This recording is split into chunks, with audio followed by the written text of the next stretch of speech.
भाऊ, शेतकऱ्यांचं मोठं नुकसान झालंय. जवळपास 3-4 दिवस पाऊस होता. ठिकठिकाणी नदी फुटली आणि शेतकऱ्यांची जमीनही खरडून गेली. काय आदेश दिले तुम्ही? खरं म्हणजे चिखली तालुक्यामध्ये त्या दिवसा जो पाऊस होता की कमी वेळामध्ये ढगफुटी सदृश मोठ्या प्रमाणामध्ये मोठा पाऊस पडला, त्यामुळे एकदम नदी नाल्याला मोठ्या प्रमाणामध्ये पूर आले आणि नदी नाल्याकाठच्या सर्व शेतांमध्ये पुराचं पाणी गेल्यामुळं सोयाबीन असेल, तूर असेल, कापूस जे काही पिकं शेतकऱ्याची आज्या होती त्याचं जवळपास 100% नुकसान त्या पावसामुळं आणि त्या पुरामुळं झालेलं आहे. अनेक जमिनी खरडून सुद्धा गेलेल्या आहेत.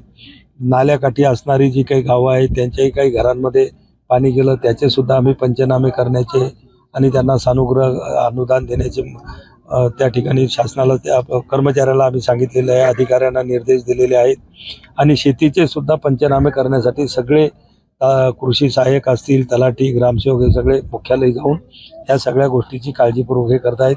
सर्व नागरिकांना सुद्धा, गावकऱ्यांना, शेतकऱ्यांना माझी विनंती आहे की आपणही या सगळ्या कर्मचाऱ्यांना मदत करून चांगले सर्वे त्या ठिकाणी करून घ्यावेत. त्याचं चावडी वाचन गावामध्ये करावं.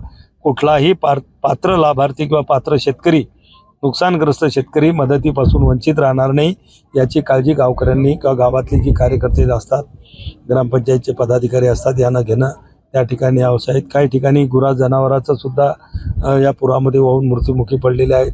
त्याही शेतकऱ्यांना विनंती आहे की अशा त्या गुरांना शोधून त्यांचा फक्त पंचनामा आणि नॉमिनल एक पोस्टमॉर्टम रिपोर्ट जर घेतला तर त्याची सुद्धा मदत शेतकऱ्यांना, मग ती बकरी असेल, कोंबडी असेल, गाय असेल, म्हैस असेल, बैल असेल, सगळ्यांची मदत शासन त्या ठिकाणी देतं.